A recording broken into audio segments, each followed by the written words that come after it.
right, happy Tuesday. If you're watching this video, hopefully you watched yesterday's read aloud of our book, Yesterday I Had the Blues. If not, you might want to go back and listen to that one, because that's the beginning of our study of poetry. And if you remember, the question we're asking ourselves this week is, what makes a poem and how do poets write it? Yesterday, we noticed that our poem didn't rhyme, but it had some rhythm, and the author put words on different parts of the page to make me change my voice as I was reading. Today we're going to read a very different poem. It's called Bugs for Lunch. It's by Marjorie Flackham with illustrations by Sylvia Long. And as we read, I want you to keep that question in your mind. Does this feel like a poem to you, and how do you know? Bugs for lunch. If your lunch was a bug, who could you be? Maybe a nuthatch at work in a tree.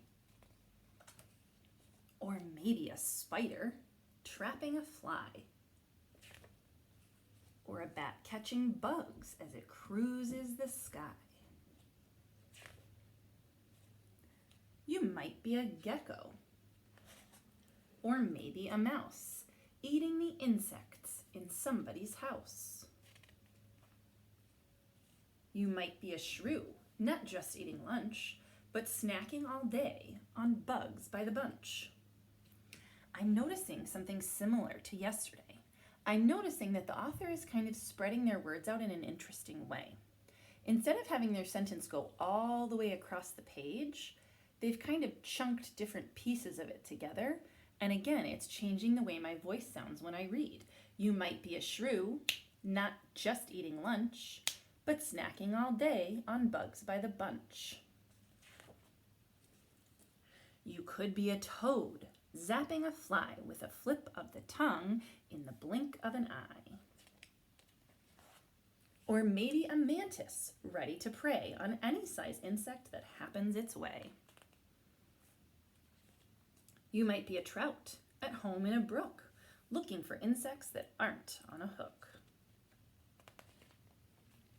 You could be a bear, searching for honey, but finding that bees taste just as yummy. Or maybe an aardvark, whose tongue, long and sticky, slurps termites and ants that others think icky. You could be a plant that can't chase a fly, but just sits and waits for its food to drop by. If your lunch was a bug, you might be just you, munching on insects, as some people do. So I noticed that both when I was reading our poem Yesterday I Had the Blues and our poem for today, Bugs for Lunch, that when I was reading, the author put the words together on the page in a way that changed my voice and that gave it a different rhythm. The rhythm in Bugs for Lunch was different than the rhythm from Yesterday I Had the Blues.